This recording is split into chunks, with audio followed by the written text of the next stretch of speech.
যদি পাপ হয়ে যায়, অন্যায় হয়ে যায়, ওযু করে জায়নামাজটা বিছিয়ে চোখের পানি ছেড়ে দেন। চোখের পানি চোখ বেয়ে নাকের ডগাবে জমিনে পড়ার আগে ওই অনুতপ্ত বান্দার জীবনের সব গুনাহ মাফ করে দেয় কে?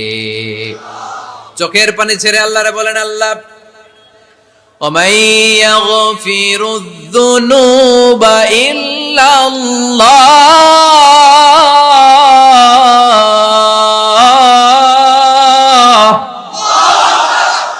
وَمَن يَغْفِرُ الذُّنُوبَ إِلَّا اللَّهُ আল্লাহ ছাড়া গুনাহ ক্ষমা করার আর কোন দ্বিতীয় মাবুদ আমাদের আর আছে নাকি?